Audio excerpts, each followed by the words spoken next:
Hi, I'm Kirby Allison, and we love to help the well-dressed acquire and care for their wardrobes. In today's Q&A video, we're going to be talking about eyeglasses.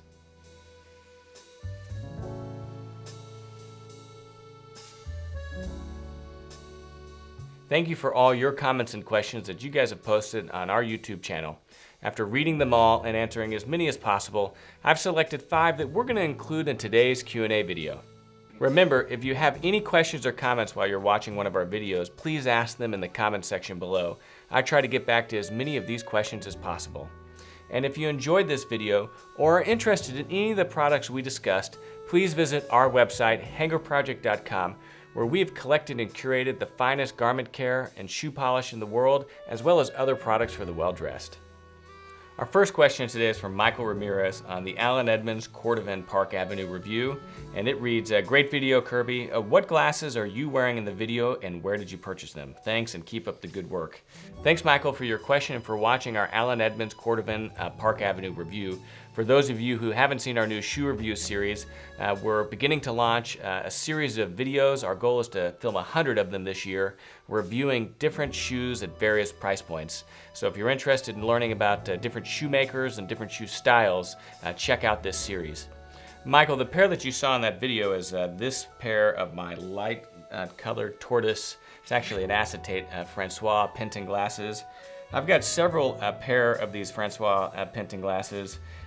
Originally, they came with the suitable wardrobe whenever we acquired that website. Unfortunately, we don't carry them anymore.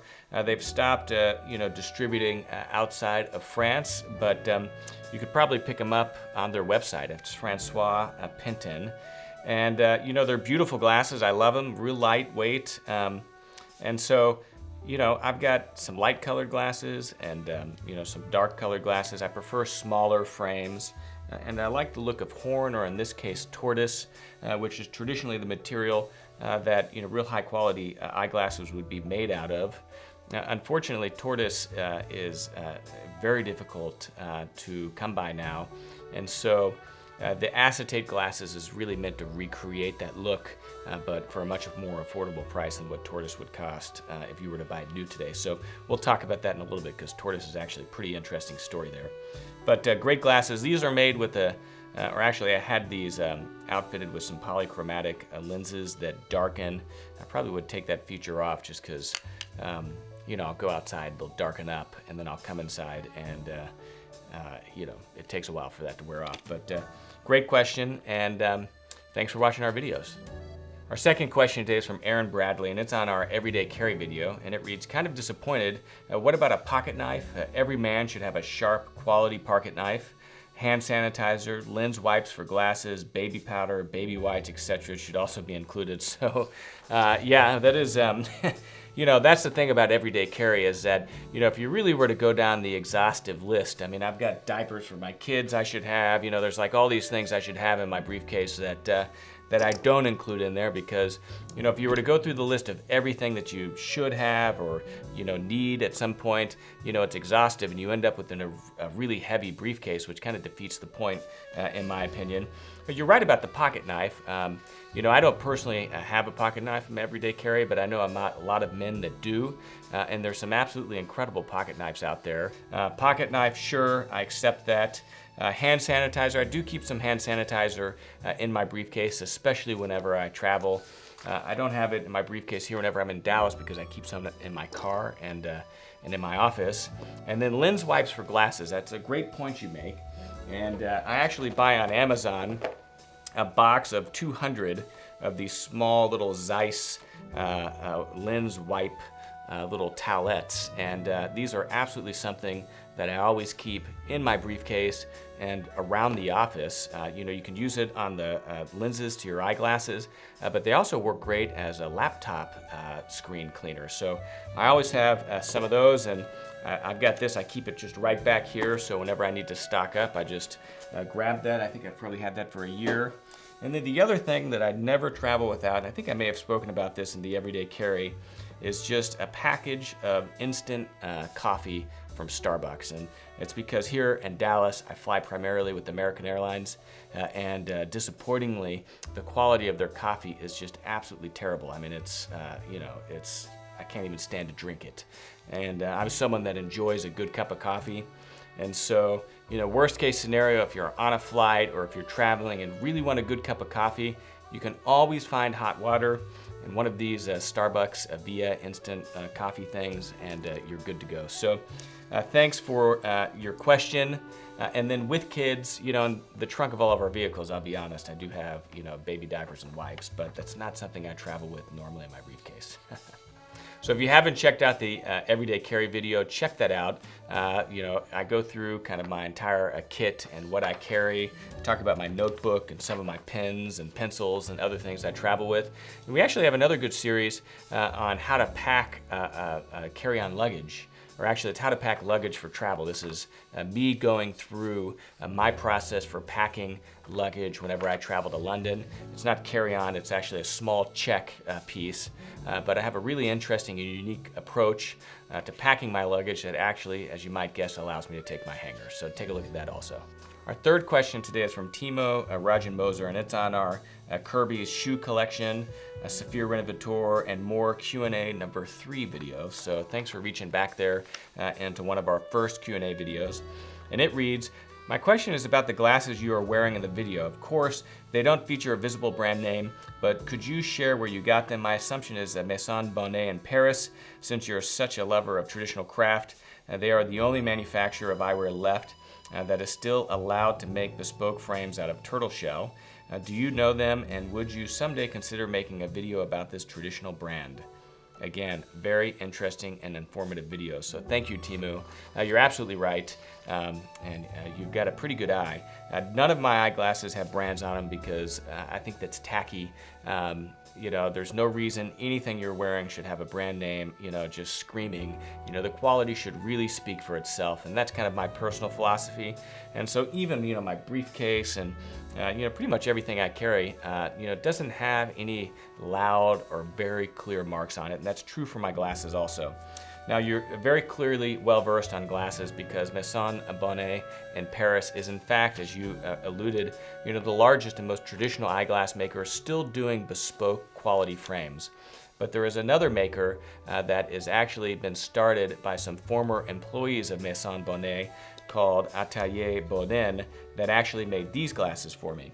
So these glasses aren't a turtle or tortoise because that's incredibly expensive, but this is a cow horn. So this is a natural horn glasses, and one of the things that really makes Atelier Baudin quite unique is the ability to curve the edge of their glasses so that the hinge is actually on the side. So whenever you're looking straight on, you don't see any hinges in the front. So very, very kind of advanced technique. Now this is in horn, a beautiful bespoke frame. I love the color and the marbling. Made in Paris, and we actually show me visiting their shop and one of our Paris walking tours. But as you alluded to, you can still have eyeglasses made from traditional turtle shell or tortoise.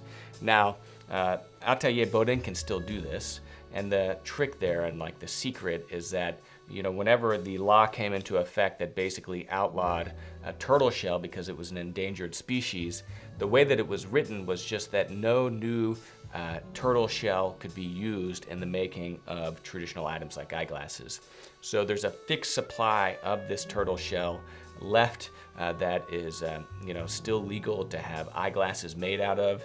You can have a pair made, they'll run you $15,000, $20,000, $30,000. Maison Bonnet can do them, but Atelier Baudin can also do them.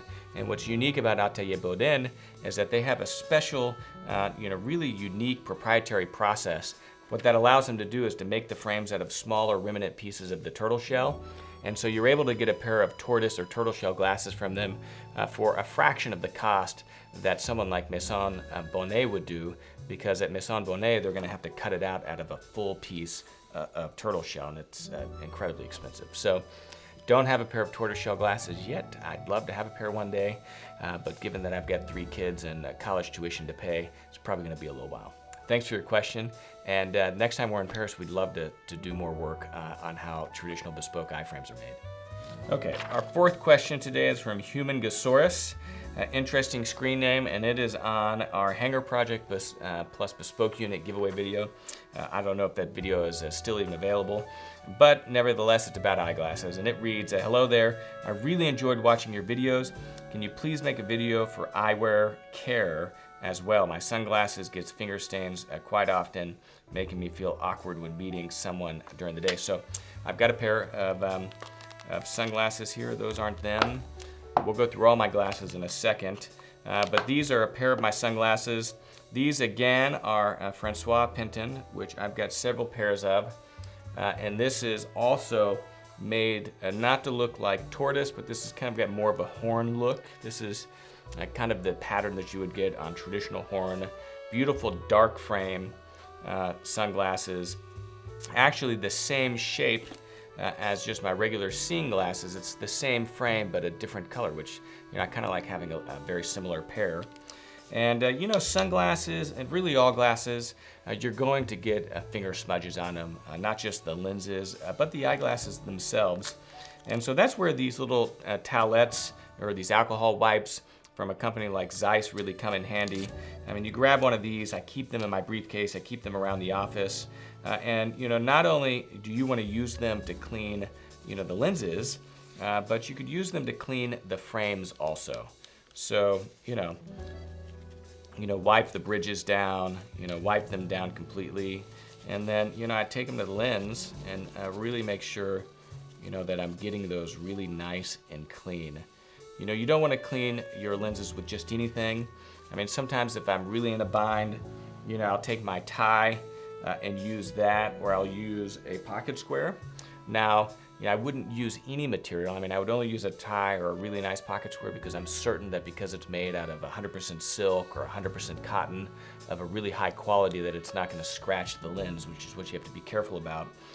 But if I don't have one of these, I'll use that. But otherwise, to be completely honest, I've always got one of these towelettes not too far from me, and they perfectly clean the lenses. Saving the best for last, our last question today is from D. Thomas409. It's on our Q&A 2 video on drinking scotch, Russian reindeer shoes, and more. And it reads, do you have an eyeglass collection?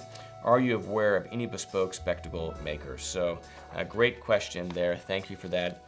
And I do have a little bit of an eyeglass collection. I mean, it's not that I collect eyeglasses per se. I mean, I'm not like super into it, but I do have several nice pairs that over the years I've collected. Now, I've got 3 pairs from Francois Pinton, which is a Parisian or French eyeglass maker. They exclusively do ready-to-wear frames, and these are 3 frames that I took for myself whenever we acquired a suitable wardrobe. We don't sell these anymore, but you could probably easily purchase them online. And what I like about these is, this particular design of the frame I really like, and so I've got 3 pairs, all different colors, different materials, but the same model. And I kind of like that. I kind of like having, a certain level of coordination amongst several things. I've got a pair of polarized eyeglasses, right? I've got my just regular seeing glasses. And then last, and really probably the most interesting pair of glasses I have are computer glasses. These have special lenses. The lenses aren't even, have no magnification to it, no prescription, because I'm nearsighted. I really actually don't need my glasses to read at a close distance. And so the idea is that if I'm ever on the computer or on my phone, honestly, I don't need to be wearing my contacts or my glasses anyway, so there's no prescription in these. But these have a very special lens in it that filters out all of the blue light. And so it's that really short blue light wavelength on an LCD screen that causes the eyes to tighten and strain. And so it creates a lot of just eye strain and eye stress throughout the day. Now, I'm not on my computer a lot during the day, and so I've actually taken these home and put them on my nightstand. And so if I'm on the phone at night before I go to bed reading the news, I always have these glasses on, and it actually makes a tremendous difference in the amount of eye strain I have whenever I decide to turn my phone off and go to bed. So if you're someone that likes to be on your phone right before bedtime or late at night, we all know that that blue wavelength can really interfere with your circadian rhythm and prevent you from falling to sleep easily, I would absolutely recommend investing in a really high quality pair of seeing glasses that have that special blue light filtering lens. Now the lens was incredibly expensive, but I have to say it was totally and absolutely worth it, and I would make that purchase again. Now, the next pair of glasses, and this is probably my most recent acquisition, was the pair of Atelier Baudin glasses. These were made for me bespoke in Paris, and so I'll clean these lenses, and you can actually see on our Parisian walking tour where I picked these glasses up. They were making some adjustments to them. And so that's the biggest benefit of a bespoke pair of glasses, in my opinion. In addition to being able to get really interesting materials, like this is made from horn, the same type of horn that our shoe horns are made out of, the same type of horn, this little change tray and this pencil cup are made out of. And so you get the beautiful kind of marbling of the colors in a horn material that you wouldn't necessarily get out of acetate, and they're made for you. So you can see these, perfectly clear, my ears, on the bridge, because they're sized to do that. They fit perfectly on the nose, and they're properly sized for my face also. So absolutely great glasses.